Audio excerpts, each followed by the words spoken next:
রাধে রাধে বন্ধুরা, চলে এলাম একটা নতুন ব্লগ নিয়ে। আজকে হচ্ছে আমাদের বৃন্দাবনের ডে 2। ফার্স্ট আমরা চলে গেলাম নন্দগাঁও।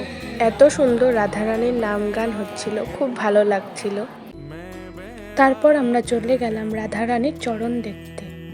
ওইখানে ক্যামেরা অ্যালাউ ছিল না, বাট আমি চেষ্টা করেছি ভিডিও করার। এখন আমরা যাচ্ছি খুব একটা এক্সাইটেড জায়গায়। এইবার আমরা উঠে গেলাম রোপওয়েতে। এটা আমার লাইফে ফার্স্ট টাইম এক্সপিরিয়েন্স হলো রোপওয়েতে ওঠার। আমি ভাবতে পারিনি যে রোপওয়ে দিয়ে যেতে পারবো, বাট হয়ে গেল কিভাবে। আমরা রোপওয়েতে করে রাধারানীর বাড়ি যাচ্ছিলাম, যেটা হচ্ছে লাডলিজু মন্দিরে। সবাই বলে যে 350-ও নাকি বেশি সিঁড়ি দিয়ে উঠে এই মন্দির। তো আমরা রোপওয়ে দিয়ে এসেছি, কারণ আগের বার আমরা পায়ে হেঁটেই এসেছিলাম। তারপর আমরা অপেক্ষা করছিলাম আমরা কতক্ষণে রাধারানীর দর্শন পাবো।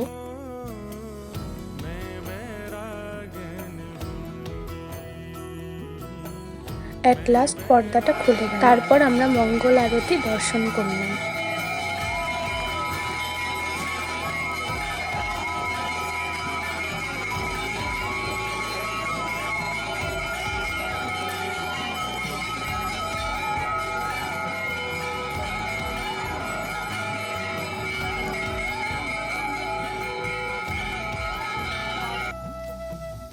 कहो तो कुसुमल साड़ी रंगावा कहो तो कुसुमल। মন্দিরের চারিপাশটা তোমাদের দেখিয়ে দিলাম।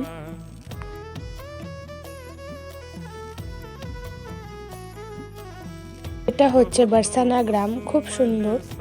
রাতের ভিউটা খুব আলাদা লাগছিল।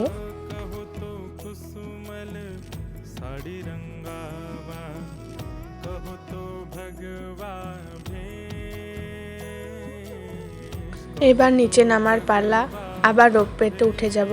আচ্ছা, তোমাদের একটা জিনিস আমি বলতে ভুলে গেছি, রোপওয়ের টিকিট হচ্ছে 50 টাকা করে, টোটাল হচ্ছে 100 টাকা, যাওয়া আসা দুটো। তারপর আমরা চলে গেলাম কীর্তি মন্দিরে। কীর্তি মন্দিরটা অনেকটাই প্রেম মন্দিরের মতোই দেখতে।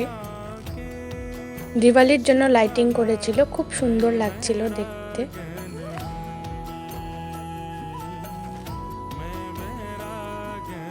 এই হচ্ছে আমাদের রাধারানী আর এবং তার মা। এইখানেই আমি আমার ভিডিওটা এন্ড করছি। তোমাদের কেমন লাগলো আমাকে জানিও কমেন্ট করে। রাধে রাধে।